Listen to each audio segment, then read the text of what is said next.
Donc tu adaptes un roman de Simenon qui se passe dans les années 60. Ouais. Est-ce que on se pose la question en disant est-ce que je vais remettre la situation dans les années 60 ou on fait est-ce qu'on se pose la question ou pas du tout?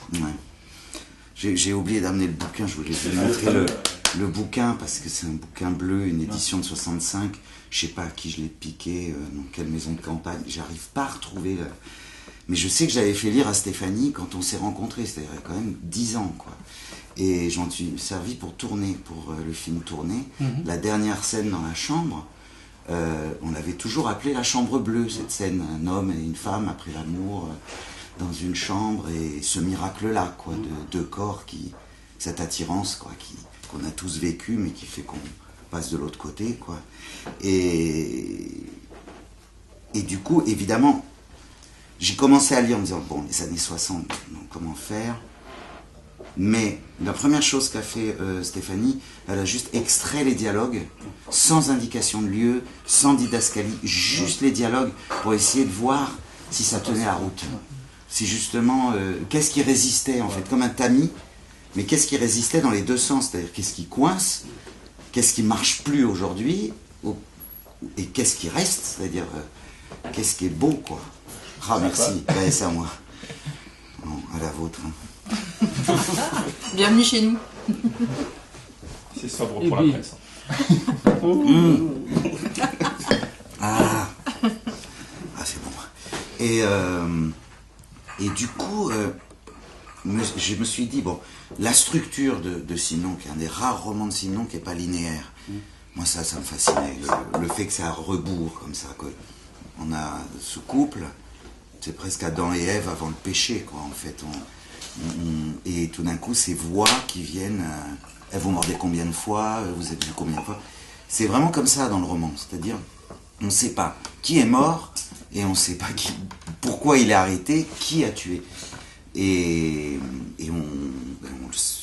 moi j'en dis un tout petit peu plus que Simenon même à la fin, parce que lui carrément il dit même pas, moi j'ai laissé la possibilité d'une autre hypothèse éventuellement, mais du coup je me suis dit, avec pas mal de boulot avec la police scientifique, avec des juges d'instruction, avec des vrais greffiers, avec des vrais avocats, j'arriverai à rendre cette affaire policière actuelle, en utilisant les outils de la police d'aujourd'hui, quoi. Donc c'est pour ça qu'on a fait un vrai dossier d'instruction, en fait.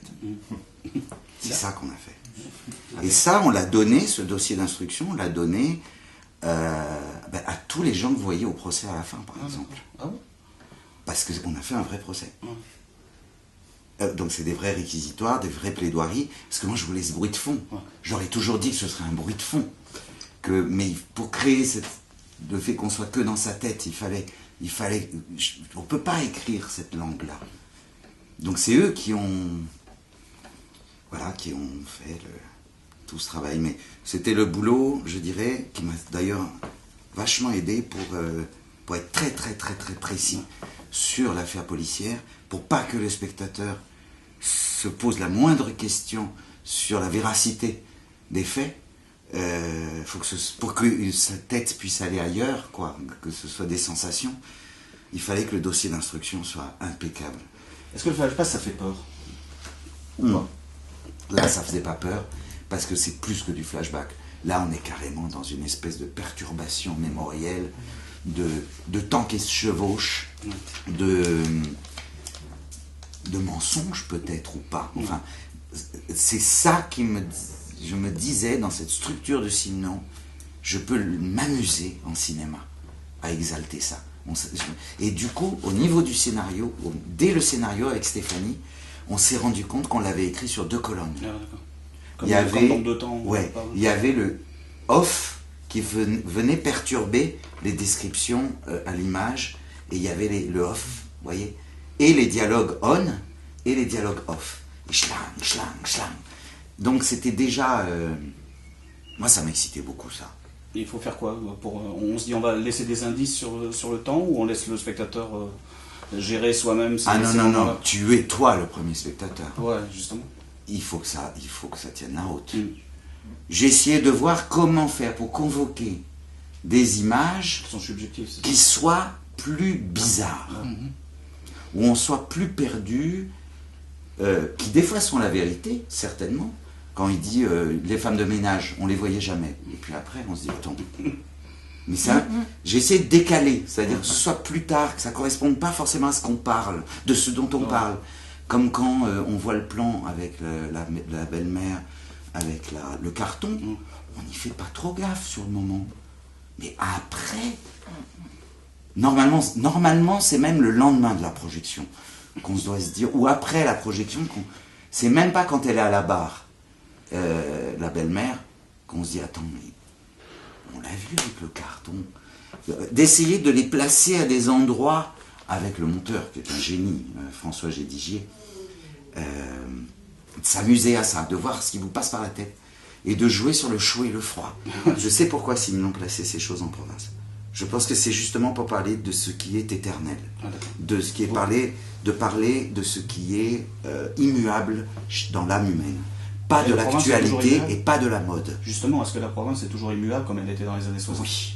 Ouais. On a tourné à la Flèche. La Flèche, On n'a rien changé. C'était que ça. Ben oui, l'être humain ne change pas. À Paris, il croit qu'il change. Pourquoi? Parce qu'il y a des modes, mais c'est parce qu'on est.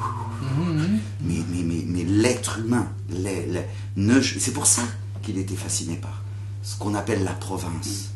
Et c'est là où il y a un malentendu aussi, je crois, avec Chabrol. Moi, vraiment, quand je lis Simon, il n'y a tellement pas de jugement, il y a tellement le côté on est tous les mêmes, que tandis que chez Chabrol, je sens qu'il y a tout de même le fait d'être heureux de s'en être sorti. Vous voyez, un peu. Tandis que chez Simon, jamais. Il est jamais au-dessus. Jamais. Moi, j'aime bien ne pas venir trop au montage, surtout avec François. Parce que il faut pas être trop collé. Il faut réussir à avoir une forme de... distanciation. Voilà, cette histoire de premier spectateur. Ouais, c'est ça. Sinon, vous êtes plus spectateur. Et vous serez niqué. Donc il faut arriver...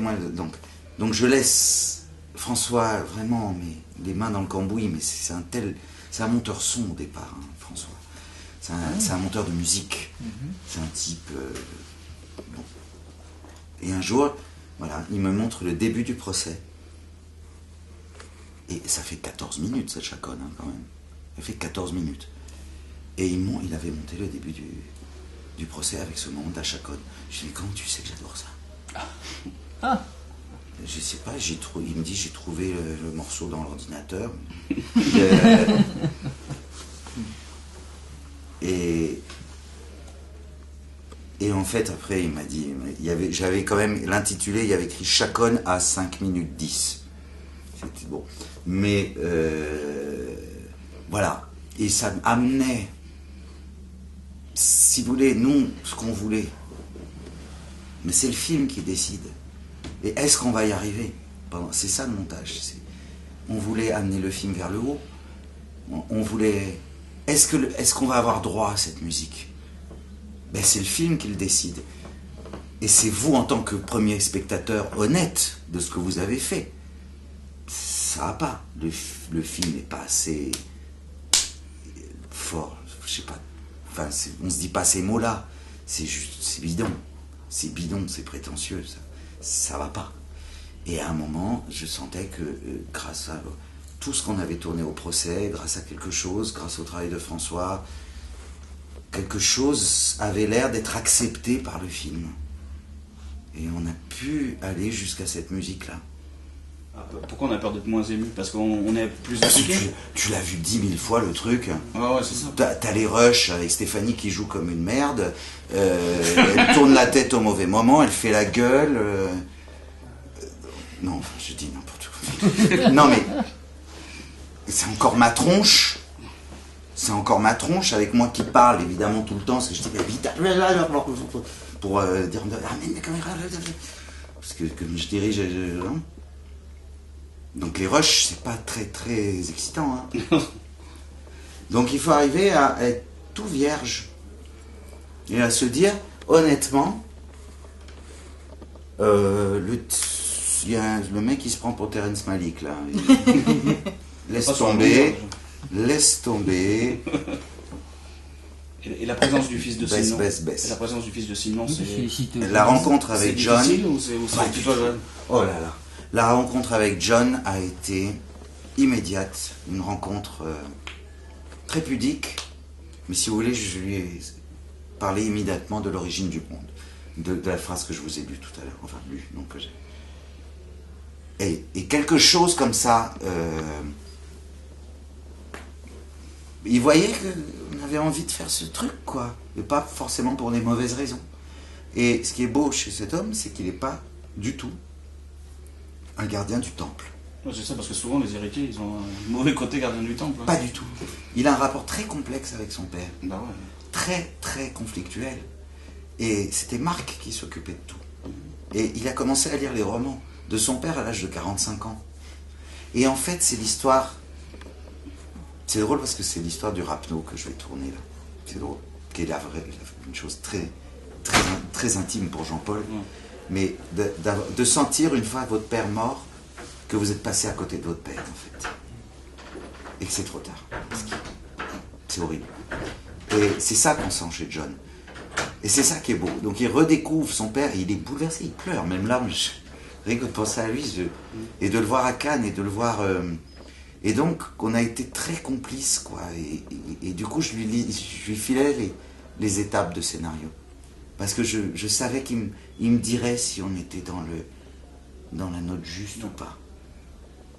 Et j'ai toujours montré tout, et on est devenus maintenant, quand même, avec Stéphanie aussi, quand elle est venue en Suisse pour travailler, et puis qui nous a accueillis et montré dans la maison. Non, c'est beau, et ils sont heureux, mais il l'a montré à la nièce, il l'a montré à la famille Simon, tous. C'est super, quoi. C'est un mec bien.